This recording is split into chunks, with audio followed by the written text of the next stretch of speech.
Welcome to the Luminara Mindset. Chapter 33, Compassionate Communication. We have explored the inner world of empathy, and we have practiced the receptive art of active listening. We have learned how to create a safe space for others to express their truth. Now, we must learn the other side of that sacred coin, how to express our own truth. We are here to learn the art of compassionate communication, a way of speaking that is clear, honest, and respectful, and that is designed to foster connection, not conflict. So much of our relational pain comes from a simple fact. We have not been taught how to speak about our feelings and needs in a way that others can actually hear. Often, when we feel hurt or misunderstood, our communication comes out as blame, criticism, or judgment. We might say, "You're so inconsiderate," or "You never listen to me." While the pain behind these statements is real, the words themselves immediately put the other person on the defensive.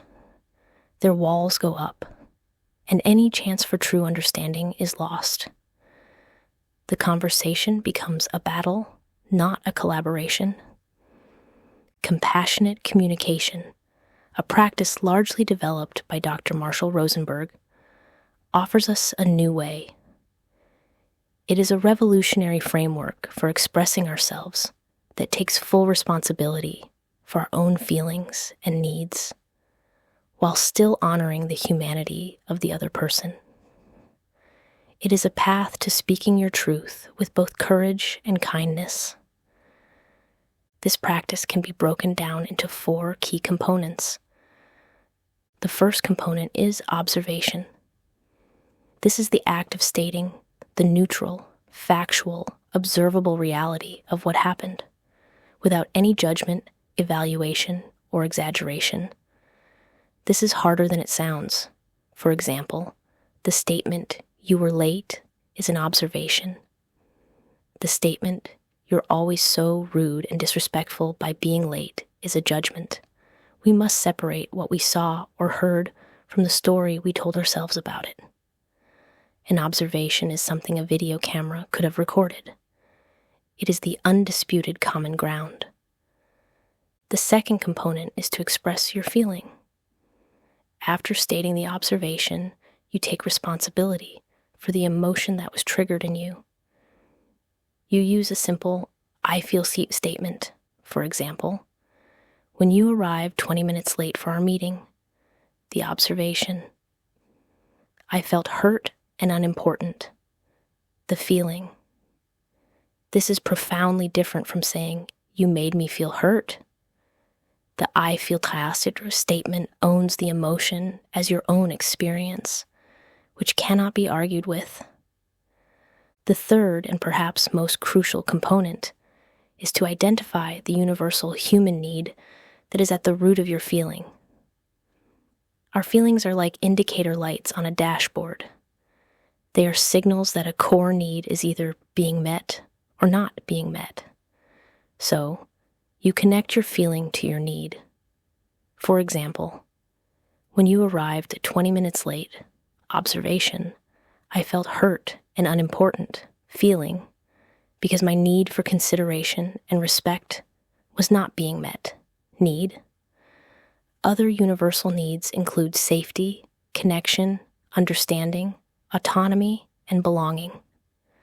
Finally, after you have clearly and vulnerably expressed your observation, feeling, and need, you make a clear, positive, and doable request. A request is not a demand. A demand is a threat, where if the other person says no, they will be punished. A request is a genuine invitation, where no is an acceptable answer. And the request should be for a specific future action. For example, would you be willing to send me a text message if you are going to be more than 10 minutes late in the future? Let's put it all together. Imagine a classic conflict. The blame-filled statement might be, "You never help around the house. You're so lazy." The compassionate communication alternative would be, when I see the dirty dishes in the sink after we finished eating, observation, I feel tired and discouraged, feeling, because I have a deep need for partnership and support in our home, need. Would you be willing to help me with the dishes after dinner on the nights I cook? Request. Can you feel the difference? The first is an attack. The second is an invitation to connect and solve a problem together. This practice is not a magic formula, and it takes courage. It requires us to be vulnerable enough to identify and express our true feelings and needs. But it is a practice that can transform the entire landscape of our relationships, turning potential battlegrounds into sacred grounds for mutual understanding and care. Welcome to the Luminara mindset. Your invitation this week is to practice this framework in your journal, not in a live conversation just yet.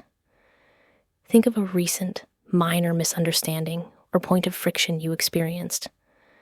Deconstruct it using the 4 components. First, what was the pure, neutral observation? Second, what did you feel? Third, what was your underlying universal need?